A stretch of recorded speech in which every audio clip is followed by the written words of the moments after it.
नमस्कार। आज हम फिर से एक साक्षात्कार के लिए उपस्थित हुए हैं और आज एक ऐसी शख्सियत है जिनके बारे में लोगों को जानना चाहिए कि कितना मेहनत से किस तरह से वो इस मुकाम पे पहुँचे हैं और उनका क्या संदेश मानव मात्र के लिए है। तो उनकी जीवन यात्रा भी और उनका संदेश, इस दोनों की बात करेंगे।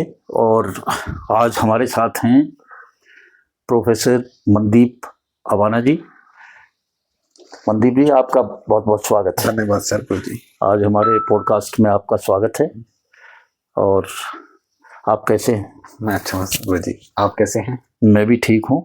और कैसा आपका चल रहा है? गुरु जी, आपके आशीर्वाद से बहुत अच्छा चल रहा है सर, और ईश्वर की कृपा से। हाँ, आप प्रोफेसर हैं इतनी कम उम्र में जी, और आपने काफ़ी ऊंची तरक्की की है। तो आप अपना शुरुआती जो दौर है, जो आपकी जीवन यात्रा की शुरुआत है, उसके बारे में थोड़ा सा हमारे दर्शकों को बताएं। सर्वप्रथम मैं गुरु जी का धन्यवाद देता हूँ इनवाइट करने के लिए इस पॉडकास्ट पे और अपने विचार प्रस्तुत करने के लिए। अपनी जीवन यात्रा के विषय में बताऊं तो मैं एक बहुत साधारण और ग्रामीण परिवेश से आया हूँ। मेरा ग्राम निठारी है और जो नोएडा में स्थित है, और मूलतः मेरे माता पिता ज़्यादा शिक्षित नहीं हैं। तो ये निठारी वही है जो कुछ दिन पहले बहुत चर्चा का विषय रहा है? हाँ जी, विश्व ख्याति प्राप्त ग्राम है मेरा। मुझे अपने परिचय देने की आवश्यकता नहीं होती, बस ग्राम का नाम बताना होता है, लोग उससे परिचित हो जाते हैं। जी जी जी। तो ऐसे ग्रामीण पृष्ठभूमि से मैं आया, वहाँ मैंने ईश्वर की कृपा से या पूर्व जन्म के मेरे कर्म रहेंगे जिनके आधार पर मुझे ये इस क्षेत्र में योग के में आने का अवसर प्राप्त हुआ। मैंने अपनी प्रारंभिक शिक्षा अपने ग्राम के स्कूल थे उससे प्राप्त की, नर्सरी से लेके 8 तक। फिर उसके बाद मैं 9 to 12 सेक्टर 12 में सरस्वती विद्या मंदिर है, वहाँ से मैंने प्राप्त की। और फिर अपनी ग्रेजुएशन के लिए मैंने दिल्ली विश्वविद्यालय में एडमिशन लिया। दिल्ली विश्वविद्यालय में एडमिशन लेने के पश्चात मैंने लॉ करने की सोची। इसके लिए मैंने प्रिपरेशन की और दिल्ली में स्थित लॉ फैकल्टी में एंट्रेंस एग्जाम दिया और ईश्वर की कृपा से वो भी क्लियर हो गया था। फिर कुछ कारण विशेष से मैं उसमें एडमिशन नहीं ले पाया। ईश्वर को कुछ और ही मेरे लिए उन्होंने सोचा हुआ था और मेरा रुझान योग के क्षेत्र में आ गया। तो दिल्ली में स्थित भारतीय विद्या भवन एक नाम का इंस्टीट्यूट है, वहाँ मेरे किसी परिचित के माध्यम से मैंने सर्टिफिकेट कोर्स किया योग का। तो मेरा रुझान उसमें और ज़्यादा बढ़ने लगा। तो फिर मैंने इसमें अपनी आगे की शिक्षा और करने की सोची। तो इसके लिए मैंने फिर पीजी डिप्लोमा हेमवती नंदन बहुगुणा गढ़वाल केंद्रीय विश्वविद्यालय पहाड़ों में वहाँ से किया। फिर वहाँ के बाद मुझे समझ में आया कि मुझे अभी और इसमें और भीतर जाना है। तो फिर मैंने 2 वर्ष मैंने एमए वहाँ से की। एमए करने के पश्चात फिर मैं किस विषय में? योग में ही आपने एमए किया? जी जी। और आप वकील बनते बनते रह गए जी जी और योगाचार्य हो गए, जी जी, प्रोफेसर हो गए अब तो जी जी इस क्षेत्र के। तो शायद यही आपका उचित स्थान था। मुझे भी अब ऐसा ही अनुभव होता है कि इसमें जितना प्रसन्नता का भाव मुझे मिलता है इस क्षेत्र में, मुझे लगता है मैं या उसमें एडवोकेट के प्रोफेशन में जानता। मैंने यूपी पुलिस का भी क्रैक किया था, उसमें भी हो गया था। फिर मैंने उसमें भी ज्वाइन नहीं किया। मैंने स्टेनो की भी तैयारी की थी, पर जो नियति में होता है वही लिखा होता है। मैं इसमें आ गया। फिर मैंने वापसी आके यहाँ पर दिल्ली में राजेंद्र नगर स्कूल है, वहाँ पर एक मानवश्री ग्लोबल स्कूल, उसमें 1 साल का एज ए योगा टीचर का काम किया। फिर मुझे पीएचडी की तरफ मेरा रुझान हुआ। फिर मैंने आपका पीएचडी का विषय क्या है? मेरा पीएचडी का विषय है योग दर्शन की व्याख्या में पातंजलि योग प्रदीप और विद्योदय भाष्य का समीक्षात्मक अध्ययन। इसे थोड़ा सा विस्तार से बताएं, कुछ ज्यादा मुश्किल हो गया। मुख्य रूप से जो योग दर्शन है वो महर्षि पतंजलि द्वारा रचित है। भारतीय वैदिक 6 दर्शनों में से एक दर्शन है। उस दर्शन पे 2 मुख्य व्यक्ति रहे हैं, 2 साधक रहे हैं। एक पांडित्यपूर्ण पंडित रहे उदयवीर शास्त्री जी, और एक व्यवहारिक रूप से जिसने अपने जीवन में उसको प्रयोग किया, स्वामी ओमानंद तीर्थ। उन दोनों ने ही इसके ऊपर अपने भाष्य लिखे हैं। उन दोनों भाष्यों का मैंने समीक्षात्मक अध्ययन किया है। बहुत खूब। तो आप पीएचडी भी हैं, जी जी, आप प्रोफेसर भी हैं। और आपने पीएचडी कहाँ से की? पीएचडी मैंने भारत में जिन्होंने योग को एकेडमिक में लाए ऐसे संस्थान गुरुकुल कांगड़ी विश्वविद्यालय से की। आप तो स्वामी श्रद्धानंद के शिष्य हुए। जी जी, और मेरा विभाग का नाम भी स्वामी श्रद्धानंद वैदिक शोध संस्थान है। हाँ, नहीं, बहुत ही, ये सेंट्रल गवर्नमेंट की यूनिवर्सिटी है गुरुकुल कांगड़ी यूनिवर्सिटी। कोई ये ना समझे कि ये कोई गुरुकुल है, इसका नाम गुरुकुल जरूर है पर ये सेंट्रल यूनिवर्सिटी है और बहुत पुरानी यूनिवर्सिटी है। और स्वामी श्रद्धानंद जो स्वामी दयानंद के अनन्य भक्त थे और सबसे परम शिष्य कहा जाता है, उन्होंने चल के इसकी स्थापना अंग्रेजी ज़माने में की और इसमें सभी विषयों की पहले दिन से पढ़ाई होती है, चाहे फिजिक्स है, केमिस्ट्री है, बायोलॉजी है, जूलॉजी है, बॉटनी है, मैथमेटिक्स है, सब कुछ। और योग की और संस्कृत की, वेदों की, ये सब पढ़ाई होती है। तो बहुत ही अच्छा संस्थान है जहाँ से आपने पीएचडी की। और अब आप कहाँ पे कार्यरत हैं? हाँ, मैं नोएडा में स्थित महर्षि इंफॉर्मेशन टेक्नोलॉजी यूनिवर्सिटी में एज असिस्टेंट प्रोफेसर हूँ योग का। पिछले 2 वर्ष से वहाँ पर कार्यरत हूँ। 2 साल से आप जो MUIT है जी जी जी उसके प्रोफेसर हैं। आप उसमें मुख्य रूप से क्या पढ़ाते हैं बच्चों को? मुख्य रूप से मेरा जो विषय है वो फिलॉसफी है, जिसमें मुख्य से योग के मुख्य ग्रंथ, जिसमें हमारा मुख्य तो योग दर्शन ही हुआ और हठ योग के ग्रंथ हुए, गीता हुई और मॉडर्न साइंस का साइकोलॉजी सब्जेक्ट, ये विषय मैं पढ़ाता हूँ। आप जब ये विषय पढ़ाते हैं तो कैसा महसूस करते हैं? देखिए, एक तो जीविका के लिए कुछ काम करना होता है और एक अपनी आत्म संतुष्टि के लिए करना होता है। तो कुछ आपको संतुष्टि भी मिलती है? मैं ऐसा, जब मैंने इसमें क्षेत्र में आया तो मुझे ऐसा अनुभव हुआ कि इससे मेरे 2 कार्य पूर्ण हो रहे हैं जी। एक तो मेरा मैटेरियलिस्टिक भी हो रहा कि जीविका अर्जित हो रही है, प्लस जो मेरे आत्मा के लिए जो कार्य किए जाते हैं दोनों हो रहे हैं। मतलब मेरा शरीर के लिए भी कार्य हो रहा है, शरीर की पूर्ति के लिए भी, और आत्मा की पूर्ति के लिए दोनों कार्य हो रहे हैं। मतलब जो एक होलिस्टिक अप्रोच है वो मेरी कंप्लीट हो रही है इस अध्यापन के माध्यम से। संपूर्णता जीवन में आ जी रही जी है। जी जी बड़ी अच्छी बात है। तो जो यंग जनरेशन है आप उसको पढ़ाते हैं और योग की बात बताते हैं कि कैसे जीवन आनंदमय हो और योग की अच्छे जीवन में क्या भूमिका है। हमारे कैमरामैन है कृष्ण कुमार अवाना जी, इनको भी कुछ ऐसे लोगों को कुछ संदेश देना चाहते हैं आप? जी, संदेश जरूर देना चाहूंगा।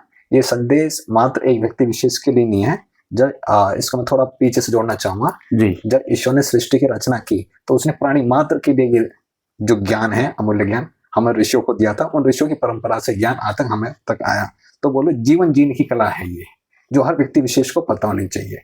इसको मैं उदाहरण के माध्यम से आपके समक्ष रखना चाहूंगा।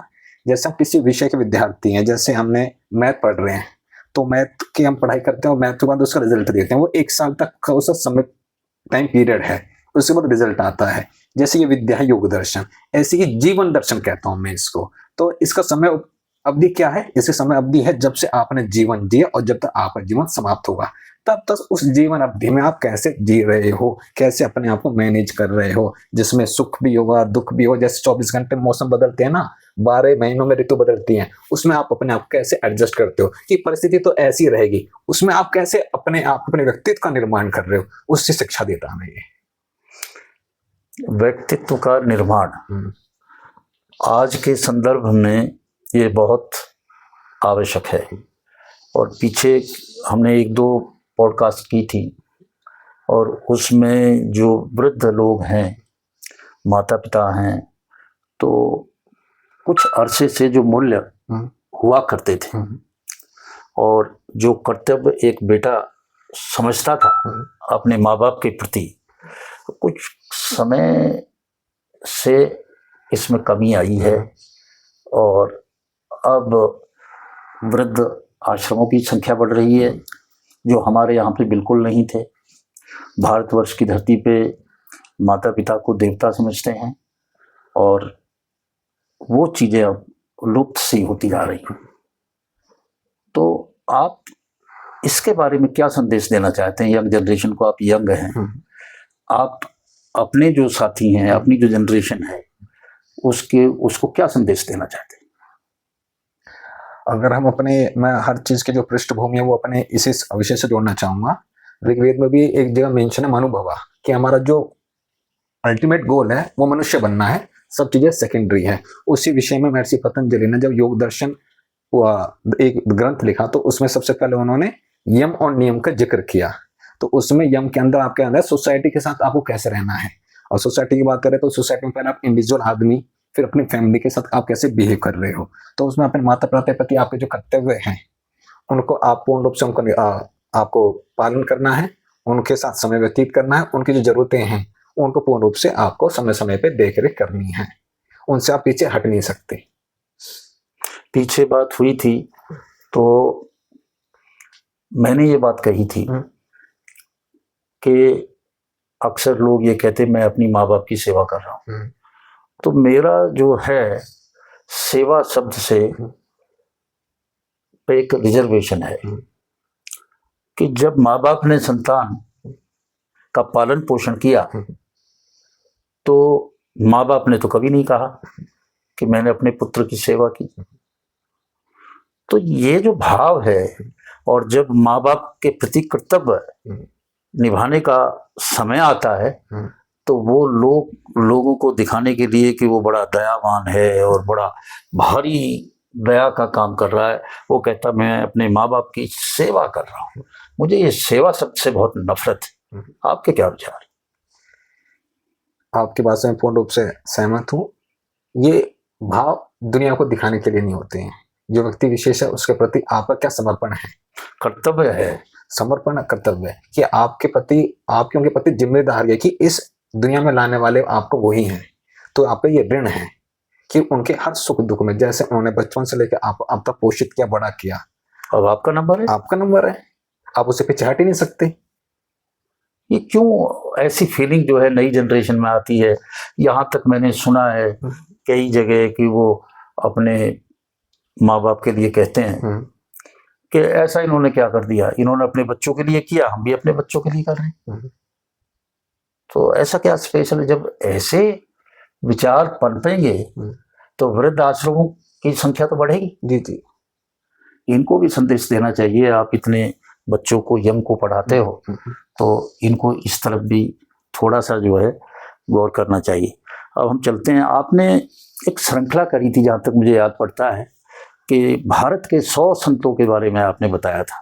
भारतीय 108। इसके पीछे आपकी क्या सोच थी? 108। जी जी जी। और कौन कौन संत थे, कुछ के बारे में आप बताएं। जी जी, इसके पीछे मेरा मुख्य ये था कि हमारे जितना भी है विश्व में जो भी ज्ञान है उसका मुख्य केंद्र भारत रहा है, और भारत में भारत केंद्र रहा तो ऐसे क्या विचारक रहे हैं जिन्होंने भारत में ऐसे विचार दिए, उनके बारे में जानूं, उनके बारे में जानकर उनके आत्मसात करूं और अपने जीवन में उसको लाने की कोशिश करूं, और क्या क्या थॉट प्रोसेस हमारे भारतवर्ष में रहे हैं। तो इसे श्रृंखला में जब मैंने 108 ऋषि संतों की परंपरा को देखा तो उससे तो मुझे ज्योग्राफिकल कंडीशन इंडिया की प्लस और हिस्ट्री पूरी याद हो गई कि कौन सा ऋषि कब किस समय में हुआ और किस परिस्थितियों में उसने कौन सा विचार लेके आया। जैसे मत मतांतर बने, अब इनके पीछे देखो तो सभी धर्म या संप्रदाय, अपना धर्म कहते संप्रदाय हैं, वो आपस में लड़ रहे हैं, पर उनको मुख्य नहीं पता उनके पीछे मूल क्या है। जो मैंने मूल में देखा तो जो ये लड़ाई विशेष नजर आ रही है तो इनका आधार शून्य है कि सभी का जो स्रोत मैंने अपने अध्ययन के आधार पर पता करा वो वेद से निकल के आता है। और ये मत मतांतर एक मत को लेकर जो उनके उसके विचारक थे उन्होंने किसी विशेष परिस्थितियों में उसको वो विचार दिया, उसके मूल का न सोच के उस एक विचार को लेकर आपस में लड़ रहे हैं। तो मुझे ऐसा लगा दुनिया में कितना अज्ञान है। जैसे मैंने ज्ञानेश्वर जी को पढ़ा महाराष्ट्र में, फिर मैंने गुरु नानक देव को पढ़ा, और हमारे 6 दर्शनों के जैसे ऋषि कपिल हुए, ऋषि पतंजलि हुए, वेद व्यास जी हुए, जैमिनी हुए, कनाद हुए, गौतम हुए, और यहाँ पे वैष्णव संप्रदाय, शैव संप्रदाय, फिर सात संप्रदाय, आदिगुरु शंकराचार्य परंपरा सब पढ़े। तो सबका निचोड़ मैंने देखा सब ये एक उसी, इन सबका मूल एक ही है, कहीं कोई भी विरोधाभास नहीं है। और पर बाद में देखूं तो लोगों में बहुत विरोधाभास नजर आता है उनकी बातों में, उनके करते हुए, और मुझे मूल में तो कुछ भी एक ही चीज नजर आई, वो ईश्वर तत्व, कि हम सब एक है। जो एक वसुदेव कुटुंबकम वाले जो विचार है वो मुझे अनुभव हुआ उनके विचार से। क्यों जो मैं देखता हूँ ज्ञानेश्वर के विचार वही मुझे उनमें आते हैं, विवेकानंद के में वही मुझे नजर आते हैं, नानक देव में वही मुझे कबीर में नजर आते हैं, वही रहीमन में, बस शब्दों का हेर फेर है। मूल तो एक ही है, मनोभाव, मनोभाव, मनुष्य बनना, मनोभाव। हाँ, यानी कि मनुष्य बनो जी। और ये किसी के लिए नहीं कहा गया कि घोड़े के लिए ये नहीं कहा गया कि घोड़ा बनो, और जो दूसरी हैं जीव जंतु उनके लिए कभी नहीं कहा गया। केवल वेदों में मनुष्य के लिए कहा कि मनुष्य बनो। और मनुष्य क्या होता है, ये भाई मनुष्य तो है, शरीर तो है, मनुष्य तो वो है, पर कायदे में वो पूर्ण मनुष्य नहीं है जब तक कि उसके वो मूल्य जो परमेश्वर देखना चाहता है उसमें वो नहीं है, तो मनुष्य की श्रेणी में आता नहीं है। शरीर और उसका जो रूप रंग है वो बेशक मनुष्य जैसा हो। आप मुझे इस बारे में भी बताएं कि जीवन का उद्देश्य क्या है। जीवन के उद्देश्य को मैं दो भाग में विभाजित करना चाहूंगा। एक तो जो अल्टीमेट गोल है, पुरुषार्थ है, वो सांख्य दर्शन के प्रथम सूत्र या बोले हमारे सारे वैदिक टीचिंग्स का वो ये दुखों से निवृत्ति। और दुखों से निवृत्ति कब होगी? जब आपको ईश्वर की प्राप्ति होगी। और दूसरा एक मेटेरियलिस्टिक अप्रोच के हिसाब से लेकर चलूं तो ईशावास्य उपनिषद का पहला मंत्र है, जो ईश्वर ने हमें यूनिवर्स दिया है, ये यूनिवर्स उसने हमें भोगने के लिए दिया। पर भोगना किस अर्थ में? भोगो पर ईश्वर प्राप्ति के लिए भोगो। आपको इनसे दूर नहीं होना है। आपका अल्टीमेट गोल तो रहेगा ईश्वर प्राप्ति। और ईश्वर प्राप्ति क्या? दुखों से कंप्लीट निवृत्ति आपकी जब हो जाएगी, पर उसका माध्यम ये यूनिवर्स ही रहेगा। यूनिवर्स से आप अछूते नहीं रहोगे। मतलब ऐसा है जैसे मुझे दिल्ली जाना, दिल्ली मेरा गंतव्य स्थान है, मेरा डेस्टिनेशन है। अब दिल्ली में कैसे जाऊंगा यहाँ से? उसके लिए मुझे कोई टूल चाहिए, साधन चाहिए। टूल क्या है? गाड़ी। मैं गाड़ी में बैठ कर दिल्ली पहुंचे और गाड़ी से उतरू ना कि मैं दिल्ली पहुंचा, नहीं, मैं गाड़ी में रहा ना। तो ये ऐसे यूनिवर्स में इतने इन्वॉल्व हो जाते हैं, जो हमारी डेस्टिनेशन है वो सेकेंडरी हो जाती है और जो हमारी साधन है वो प्राइमरी हो जाता है। यही मूल दुख का भी कारण है जीवन का। आप मुझे ये बताइए कि जीवन में आनंद कैसे हो। हर आदमी सुख से रहना चाहता है, आनंद है क्या और आनंद की प्राप्ति कैसे करें? वैसे तो ये बहुत बड़ा विषय है, इतनी छोटी सी चीज नहीं है कि मैं कह दूं कि आनंद प्राप्त हो जाए और आप कुछ छोटा सा बता दें और उससे आनंद एकदम मिल जाए, तो इतना आसान भी नहीं है। पर जो भी आप बता सकते हैं कि सुख में जीवन कैसे जिए, संतुष्टि भरा जीवन कैसे जिए, आनंद में जीवन कैसे जिए। इसको बहुत सरल सा तरीका में ऋषि ने बताया हमें। वैसे देखा जाए जीवन बहुत सरल है, इससे कॉम्प्लिकेटेड क्या हुआ हमने। और जैसे महर्षि पतंजलि ने योग दर्शन में अष्टांग योग बताया है। मैं बोलता हूँ जैसे यूनिवर्स गॉड ने, ईश्वर ने बनाया है, तो ईश्वर ने हमारे रचने के साथ ही यूनिवर्स को हमें एक बुक भी दे दी। हमें कुछ नहीं करना है, हमें जो उसमें मेंशन वो चीजें फॉलो करनी है। जैसे महर्षि पतंजलि ने अष्टांग योग में 8 यंग बताए हैं। जीवन में हमें नौवा कोई काम ही नहीं करना, हमें सिर्फ 8 काम करने डेली बेसिस पे करने हैं। जब हम 8 काम करेंगे, यम से लेकर समाधि तक, हमें आनंद अपने आप प्राप्त हो जाएगा। ये ऐसा है जैसे हमें डेली पता है प्रातः काल उठना है, मॉर्निंग में उठना है अच्छे स्वास्थ्य के लिए, हम नहीं उठते। जो चीजें होनी हम वो नहीं करते, तो ये दुख का या आनंद का मोह। आप सुबह कितने बजे उठते हैं? मैं प्रातः काल गुरुजी 4 बजे उठता हूँ। और फिर क्या आपकी दिनचर्या रहती है? दिनचर्या रहती है, सुबह उठने के बाद, उठने के साथ ही मैं अपने नित्य कर्म करता हूँ, फिर आधा घंटा ध्यान का वो करता हूँ अभ्यास। होते होते मुझे 5 साढ़े 5 हो जाते हैं। फिर हम अपने नित्य जो डेली मतलब मेरे सेशन है, मेरा सेंटर है, उसको रन करता हूँ। उसके बाद मैं यूनिवर्सिटी चला जाता हूँ। फिर रात को आते फिर मुझे वो 8 हो जाते हैं। आप अपना जो सेंटर आपने बनाया हुआ है लोगों के हित के लिए, उसमें क्या बताते हैं? उसमें मुख्यतः हम अपने एक तो जनरल फिटनेस क्लासेस चलाते हैं, योग की, योगासन की, प्राणायाम की और मेडिटेशन की। जैसे जो जितने भी लाइफस्टाइल डिसऑर्डर है, बोला ना जीवन बहुत सरल है। डिसऑर्डर कहाँ हुए? जब हमने लाइफ के जीवन के अनुसार चलना छोड़ दिया। कॉम्प्लिकेटेड चीज हमारी की गई है। मैं बोलता हूँ दुख हमारा खुद का चुनाव है, उसमें हम उनको ऐसा इसे जरा विस्तार से बताएं। विस्तार से ऐसे कोई भी चीज हम करते हैं तो उसका माध्यम क्या? हमारे सेंसेस हैं, 11 सेंसेस, जिसमें माइंड हमारा अंतःकरण में मतलब इंटरनल सेंसेस है, और 10 इंद्रियां बाहर की, जिसमें 5 ज्ञान इंद्रिया, 5 कर्म इंद्रिया आती है। हम कुछ भी काम कर रहे हैं, जैसे मैं आपसे वार्तालाप कर रहा हूँ या मैं खा रहा हूँ, इसका निचोड़ में क्या निकलेगा? 2 चीजें निकल के आएंगी, या तो सुख आएगा या दुख आएगा। कोई भी जीवन में कुछ भी एक्टिविटीज करो आप, पर हम क्या कहते हैं? नहीं मुझे इसके साथ रहना, मुझे इसके साथ रहना। कॉन्क्लूजन क्या है पता तो होना चाहिए। इच्छा कौन सी करनी है तुम्हें? जैसे 2 इच्छाएं, एक रसगुल्ले की, एक चीनी की, दोनों में मीठा है, दोनों में डिफरेंस है, पर आप देख लो लास्ट में मीठापन किस में ज्यादा आता है? हर चीज के 2 ही निष्कर्ष करते हैं, सुख या दुख। पर हमने चीजों तो इतना डिफरेंशिएट किया हुआ सरफेस लेवल पर कि ये अलग है, ये अलग है, ये अलग है, ये अलग। किसी भी काम में इन्वॉल्व हो गए ना, मैं बोला आप सुबह से लेकर रात तक, या बोलो जीवन में कुछ भी काम कर रहे हो, पढ़ने का काम कर रहे हो, अर्निंग कर रहे हो, एंड ऑफ द डे आप क्या चाह रहे हो? सुखी तो चाह रहे हो। अब सुख सेकेंडरी कर दिया, आप उस चीज में इतने इन्वॉल्व हो गए, तो ये मुख्यतः दुख का कारण है। सरल सी बातें लगती है पर है नहीं। हाँ, इसके लिए मन पर नियंत्रण अति आवश्यक है। जब आप कॉलेज में क्लासेस लेते हैं तो आम तौर पे जो नए बच्चे हैं उनके क्या प्रश्न होते हैं? हर किसी के प्रश्न ये होते हैं कि जो मेटेरियलिस्टिक वर्ल्ड है इसको कैसे कंज्यूम किया जाए, और कंज्यूम करने का वो साधन समझते पैसा, मनी, भौतिकवाद। हाँ जी जी। और मनी एक मीडियम है, माध्यम है, पर उसको कैसे अचीव किया जाए, वो जैसे जीवन बताया जी, उसमें हमारे वेदों में योग दर्शन में कर्म प्रधान है। हर कोई जीवन में कर्म नहीं करना चाहता, शॉर्टकट चाहता है। जहाँ शॉर्टकट का माध्यम आ जाता है वहां दुख का विस्तार होना प्रारंभ हो जाता है। देखिए प्रोफेसर साहब, संतुष्टि जो है ना उसको लाना बड़ा मुश्किल काम है। आदमी दौड़ रहा है भौतिकता के पीछे, भौतिकता के पीछे भी दौड़ रहा है और दौड़ता चला जा रहा है, और वो देखता है कि मेरी ये जरूरत पूरी हो गई, अब मैं और करूँगा, मुझे इतना बड़ा बंगला चाहिए, फिर छोटी कार है, बड़ी कार चाहिए, फिर मुझे ये चाहिए, और इसी दौड़ में दौड़ते दौड़ते कहीं ना कहीं वो मानवीय मूल्यों को भूल जाता है, और जो जीवन का उद्देश्य है, जिस उद्देश्य के लिए वो इस धरा पे आया है, उसको भी भूल जाता है। वो तो एक बड़ा टास्क है कि फिर से उनको रिमाइंड कराना, क्योंकि जो भौतिकवाद है उसमें आनंद बहुत है, त्वरित आनंद है, तुरंत आपको आनंद मिलता है, और जिस चीज में तुरंत आनंद मिलता है उसमें आदमी ज्यादा जाता है।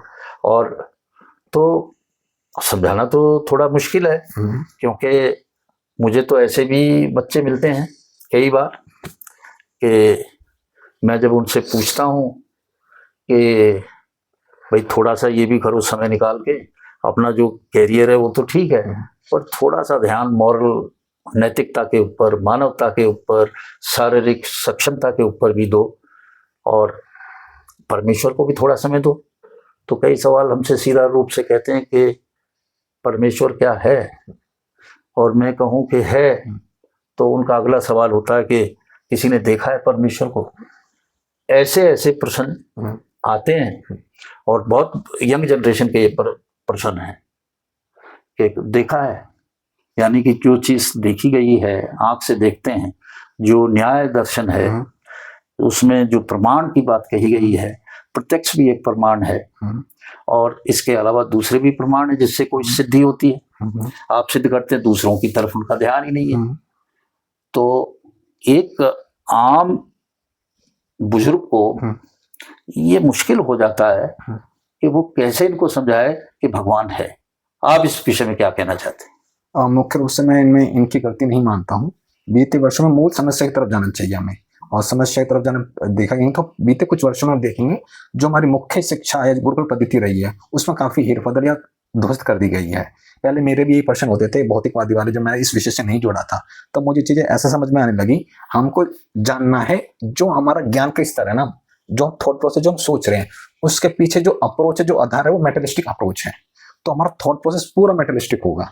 एक कंपोनेंट और है स्पिरिचुअल वाला, वो हमने छोड़ दिया है। जब इस स्पिरिचुअल कंपोनेंट में मैंने कदम रखा तो मुझे पता चला इस यूनिवर्स में, जैसे भौतिकवादी कह रहा हूँ तो मैटर बोलूँ जड़ कंपोनेंट मेरी शिक्षा का आधार है, उसके आधार पर मैं काम कर रहा हूँ। मैंने कंपोनेंट छोड़ दिया स्पिरिचुअल वाला, जब मैं इससे जोड़ा तो मुझे पता चला मेरा एक आत्म तत्व भी है। और फिर मैंने जाना ये क्या है, तो हर मतलब जब मैंने न्याय वैशेषिक दर्शन पढ़ा, स्पेशली वैशेषिक दर्शन, तो उसमें बताया हर पदार्थ का अपनी धर्म होता है, अपना स्वरूप होता है। जो ईश्वर की बात कहते हैं कि ईश्वर दिखता है दिखता नहीं, हमारा ये थॉट प्रोसेस ऐसे डेवलप किया जो दिख रही चीजें वो अस्तित्व में है, पर ऐसा नहीं। ये उस पदार्थ की क्वालिटी, उसका धर्म, उसका गुण है। वो एक पदार्थ ऐसा भी है जो नहीं दिखता, वो चेतन है, जो अनुभव करता है, ज्ञान करता है, प्रयास करता है। और उसको कैसे देखोगे? उसके देखने के माध्यम ये सेंसेस नहीं है, उससे बियॉन्ड है, और उसको देखने के लिए एक माध्यम ही बताया ऋषियों ने।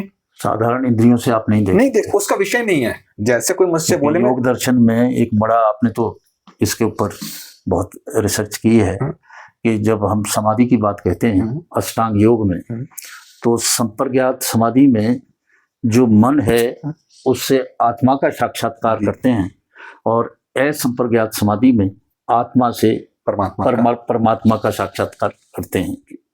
तो उस लेवल पे जाने के लिए तो आपके जो अष्टांग योग में जो चीज यम नियम बड़े कठोर होने चाहिए, बहुत ही मतलब जब करके एक कंडीशनिंग हो जाएगी बॉडी की, और सब आपका ये हो जाएगा जब उस पर थोड़ा सा चलना शुरू होगा। इतना सब्र एक आम यंग जनरेशन में होता नहीं। सबसे बड़ी समस्या ये है। तो उनको अगर आप 100% उनका समय है, उसमें से 5% भी इस विषय पे आ जाए तो उनका 95% भी चमक जाएगा, सुधर जाएगा। और बहुत भ्रांतियां हैं। लोग अक्सर ये कहते हैं कि परमेश्वर ने जो आयु दी है वो निश्चित है, ना तो एक सांस ज्यादा ले सकते हो ना एक कम। और अक्सर लोग ये कहते हैं, जबकि जो हमारा वेद है, वैदिक साहित्य है, वो कहता है कि जाति आयु भोग 3 निश्चित होके आते हैं प्रारंभ में जब मनुष्य जन्म लेता है। जाति यानी कि वो किस योनि में है, घोड़ा है, बैल है, क्या है, ये योनि हुई, ये तो बदलती नहीं है। पर आयु और भोग यानी कि जो भोग सुख और दुख, और आयु जो वर्तमान कर्म है उससे घटती बढ़ती रहती है। अगर मैं अपने शरीर का ख्याल रखूं, परमेश्वर ने ये शरीर लगभग 100 वर्ष के लिए दिया है। अगर बहुत ख्याल रखूं तो मैं 100 से ऊपर भी जा सकता हूं, और मैं इसको बर्बाद करना चाहूं तो मैं 2 महीने के अंदर मर भी सकता हूं, या कोई मुझे दूसरा गोली मार के मार सकता है। तो आयु और भोग, सुख और दुख, और उसमें माप तो होता नहीं। भोग में जो किया है उसका फल अवश्य मिलेगा। पर अगर बहुत अच्छे कर्म करें तो जो अच्छे कर्म हैं उनका प्रतिशत बढ़ जाएगा, और जो पाप कर्म हैं उनका प्रतिशत घट जाएगा, तो फिर वो महसूस नहीं होगा। तो आयु और भोग पे तो फोकस कर सकते हैं हमारे, और ये बिल्कुल साइंटिफिक भी है, मॉडर्न विचारों में भी है। तो इसके ऊपर जो यंग जनरेशन है उसका क्या रिएक्शन है? वो बेसिकली एक फिलॉसफी चलती है 4 वाक वाली, उसको फॉलो करते हैं। जो जीवन है यही जीवन है, और इसमें जितना आप भोग सकते हो भोगो। पर वो एक चीज को भूल जाते हैं, वो उनका जो दृष्टिकोण है, विचार है, वो इस जीवन तक सीमित है। जैसे मेंढक का विचार एक तालाब तक सीमित होता है ना, उसे लगता है यही तालाब है, इससे बाहर कुछ है ही नहीं। जब उनको अपने मतलब हमारे जितने भी सनातनी ग्रंथ का अध्ययन करेंगे तो उनको पता चलेगा जीवन का आधारों का जीवन मेल में ही क्यों हुआ है, इसी घर में क्यों हुआ है, इसके पीछे कारण क्या है, या बोलेंगे जिज्ञासा जब उनके अंदर जागृत होगी तो वो खोदेंगे, इस विषय में जाएंगे, उनको पता चलेगा जो ये है ना जीवन में जो कुछ भी हो रहा है ये उनके कर्मों का परिणाम है, जो प्रारब्ध के रूप में मिला है उन्हें, और जो वो करेंगे ये आपको इन फ्यूचर मिलेगा। फ्यूचर का मतलब ये नहीं फ्यूचर 1 मिनट आगे का भी होता है और अगला जन्म भी होता है। तो आप उनसे स्वतंत्र हो हर चीज के लिए, इसको आप बिगाड़ भी सकते हो और आप सुधार भी सकते हो, मतलब हर चीज के लिए आप स्वयं उत्तरदायित्व है उसके लिए। पर इनमें उनकी भी मैं कहीं ना कहीं गलती नहीं मानता। जब तक आप इस विषय को अनछुए रहोगे ना, इनकी तरफ आपको इनको पढ़ाया नहीं जाएगा, किसी मॉरल वैल्यूज और टीचिंग्स में आपको इन्वॉल्व नहीं किया जाएगा, तो आप जो आपको ज्ञान का स्तर है उसके आधार पर बिहेव करोगे। जैसा छोटा सा उदाहरण दो, जैसा छोटा सा बच्चा है, उसके लिए आग कुछ नहीं खेलने का खिलौना है। जब तक उससे ये बात बताए ना जाके आग में हाथ डालने से जल जाएगा, तब तक वो उससे खिलौने समझ में डालेगा और जलेगा। जिस दिन उसे ये सीख दे दी उससे बचने लगेगा। तो ये हमारा धर्म है, हमारी रिस्पॉन्सिबिलिटी है, ये नॉलेज हमें आने वाली जनरेशन को पास ऑन करें। जो ये मेंटलिस्टिक अप्रोच, भोगवादी, जो दुखों का विस्तार बीते कुछ वर्षों में, या बोलूं जितने दुष्कर्म बढ़े हैं, इसका एक ही मुझे सीधा सीधा नजर आता है कि अज्ञान का ज्ञान का भाव। और वो कौन सा ज्ञान? वो ईश्वरकृत ज्ञान का भाव। एक नॉलेज तो आपने पकड़ ली, अब उससे चलाना कैसे? ये ऐसा जैसे गाड़ी तो मैंने ले ली, अब रोड पे चलानी कैसे? एवरेज निकालने के लिए 100 पे भगाऊं, 20 पे भगाऊं, उसे चलाने का तरीका तो आना चाहिए, तभी तो वो सही तरीके से रन करिए, उसको बेटर यूज हम कर पाएंगे उसका। या लाइफ का जो पर्पस है, सभी खुश रहना चाहते हैं और कोई खुश भी नहीं है, ये तो कैसी विरोधाभासी बात हो गई। हर कोई आदमी 24 घंटे पूरे जीवन भर सब कार्य खुश रहने के लिए कर रहा और कोई खुश नहीं। यही है पाश्चात्य सभ्यता भारत की तरफ आती है शांति की खोज में, आनंद की खोज में, और हम उस तरफ दौड़ रहे हैं। और कि कहीं ना कहीं हम लोग यानी कि जो पुरानी जनरेशन है, जो उनको उनके माता पिता ने संस्कार दिए, उनको आगे पहुंचाने में ना कामयाब हुए। आज बस माँ बाप का एक ही ज़्यादातर वो रहता है कि मेरे बेटे के मार्क्स कितने आए, 97 आए, 98 आए, 100 आए, ये आए, इस पे फोकस है। किसी का ये फोकस क्यों नहीं है कि जब समय मिले तो थोड़े से जो हमारे ऋषि हैं, जो हमारी परंपरा है, जो हमारी संस्कृति है, उसकी भी बात बच्चों को बताई जाए, तो फिर वो सवाल ऐसा करेंगे कि ईश्वर है या नहीं है। मैंने पूछा एक बच्चे से तो वो कहता कि ईश्वर तो नहीं है, इसका हमने देखा नहीं। मैंने कहा हवा देखी है? कहता हवा तो पता है चलती है। मैंने कहा तो उसका परिणाम है, अगर तुम्हारे छूके निकल जाए, पत्ते हिलते हैं या कुछ और, ये तो उसका परिणाम है, हवा तो नहीं है। तो ये परमेश्वर का परिणाम जन्म भी है, पुनर्जन्म भी है, और ये कर्म फल भी है। तो ये क्या है, तो उसका उत्तर नहीं दे पाते, और बड़े दुख की बात है। और हमारी जो जनरेशन्स हैं उनको जो काम आपने उठाया है, आगे इसको पहुंचाने की आवश्यकता है, और लोग भी आगे बढ़ें, बच्चों को कुछ संस्कार दें, आगे दें, बताएं, तो फिर हमारी कई जो चीज़ें हैं वो बढ़ती जाएंगी। आज परिवार टूट रहे हैं, जो संयुक्त परिवार होते थे और गर्व होता था कि परिवार में चाचा ताऊ बुआ सब रहते हैं, आज वो अकेले अकेले रहते हैं, और फिर दुखी भी रहते हैं कि बच्चों की परवरिश वो कर नहीं पा रहे हैं। आप क्या संदेश देना चाहते हो एकल परिवार के लिए? क्या जो विघटन हो रहा परिवार का, इसके पीछे मुख्य कारण क्या है? मुख्य कारण तो वही है मटेरियलिस्टिक अप्रोच, भोगवादी। पर हमें ये ध्यान रखना होगा कि जो भी सारी चीजें हैं, संसाधन है, वो सभी के लिए हैं। अच्छा, एक सेकंड, किशन कुमार जी, वेदों का एक सेट लेके आओ। कोई सही चल रहा है? हाँ, सही चल रहा है। हाँ, तो हाँ, अच्छा, तो आप कोई एक तो हम ये देना चाहते हैं। वेदों का एक सेट है जो मेरा ये अनुवादित है, और अच्छा आप काम कर रहे हैं। इसमें आप लास्ट में पूरे समाज को जो मानवता की बात की कि मनोभाव, जो आपको कहा कि वासुदेव कुटुंबकम, कि सारा परिवार जो है एक जैसा है, तो ये सब जो चीज़ें हैं इसके ऊपर भी काम करने की आवश्यकता है। मुझे बड़ी खुशी है कि आपने अपना जीवन संवारा, प्रोफेसर हैं, आगे बढ़ रहे हैं, और इन मूल्यों की तरफ आपका ध्यान है, बच्चों को पढ़ाते हैं। सुबह आपका इतना जल्दी शुरू होता है, और उस वक्त भी आप प्रयास करते हैं, कॉलेज में तो करते ही हैं, और आप हमारे शो में आए, और मैं आपको एक छोटी सी भेंट, यानी कि ये वेदों का सेट है, ट्रांसलेशन मैंने ही की है, इसको मैं भेंट करना चाहता हूँ। धन्यवाद। और चाहता हूँ कि वैसे तो आप पढ़ते हैं, पर इन वेदों को भी पढ़ें, बहुत ज़रूरी है। और आप आए, आपका बहुत बहुत धन्यवाद। नमस्कार। धन्यवाद।